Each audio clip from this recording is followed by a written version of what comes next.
Almost to Pompeii.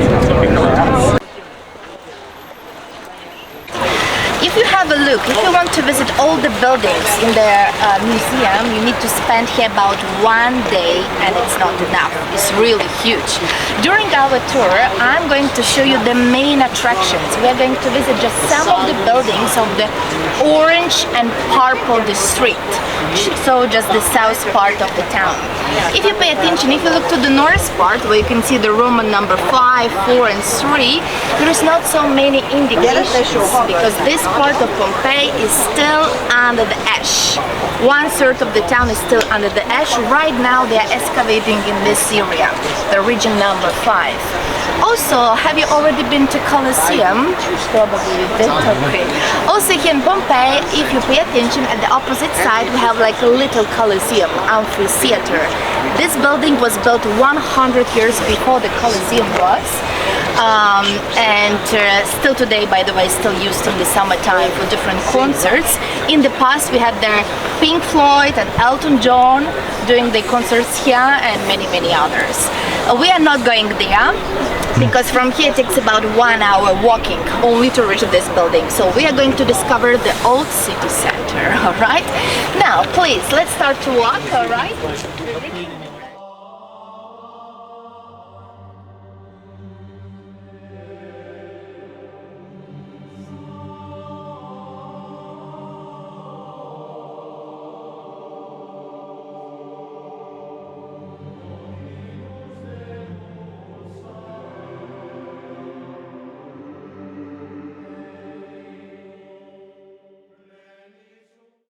The eruption was on 24th of August.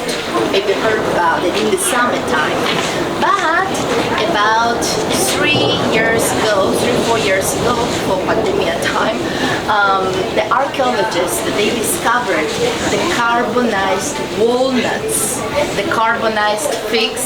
So now officially they changed the date, and it was for sure during autumn time. So the eruption was on 24th of October. Now the new date. Okay, so it was in autumn time.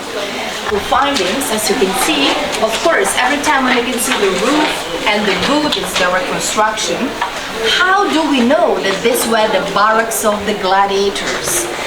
As you know, the gladiators were the slaves. So what I mean, during the eruption, most of them simply they were locked in.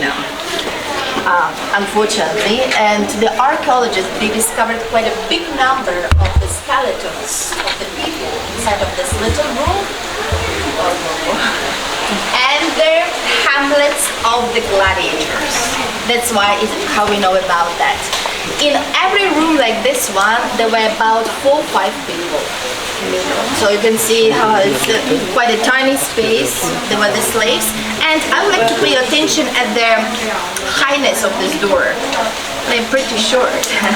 Probably you know that the people compared to us today, back in the past, they were a little bit shorter. So even the gladiators, unfortunately, they were not like Russell Crowe, yeah, from the movie, not so tall and high, and but yeah, mostly later we're going to see better different examples. So the average highness was pretty short.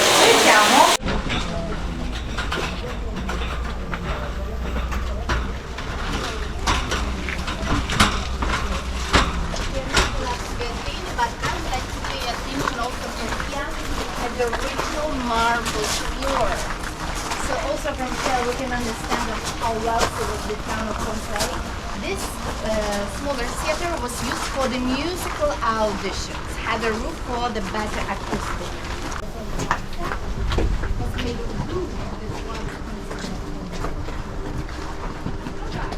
And then they had different gates, to get to the town. One of their most important was down there, where you can see the arch called Porta Stabia. So this place was so busy. You can imagine how many people were coming here every day.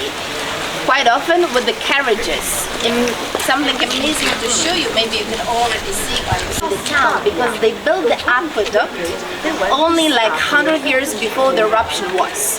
So imagine, for quite a long time, the people who live here, from the stores, from the houses, simply they were throwing everything on the streets.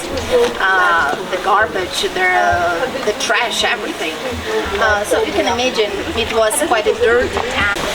Here in front of this house, they are still visible the inscription in the red color, as you can see. So very, very clear is the one on the right side, Cornelium. So the name, who knows, maybe of the owner of this house, it might be. There is few more behind the glass on the opposite side, so the original one. As I said before, Pompeii was colorful. And in front of the rich houses, quite often, they were used to leave the messages. It was the sort of the advertisement. Quite often it was the sort of the political propaganda before the votation of the town, because quite often they discovered like they were writing like vote for Cornelium or vote for Maximum. Quite often they were writing about the performances or the games of the gladiator in the theater. So it was the sort to communicate, like nowadays social media. Instead of social media, they were writing in the front of their houses. Okay, now.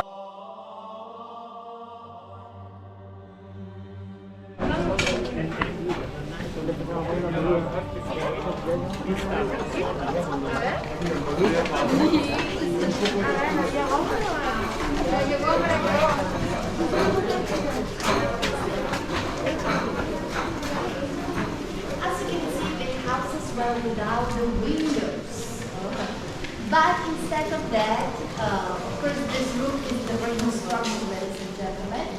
But imagine they had a big open hole. Okay, in this case now they covered, but they had a big open hole for different functions. First of all, yeah, for the light, but the second reason, ladies and gentlemen, they had many other functions. What about this room? It was called Tablinum, where we're standing right now, most of you. This was, and you can find it once again in all the rich houses of Pompeii, was like nowadays office of the owner of the house. Here he was receiving his guests, of his clients, to talk about business.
As I said before, so there were no more animals.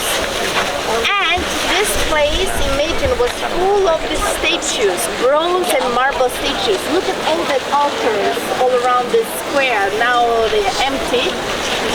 But it was so the wealthiest part of the town of Pompeii.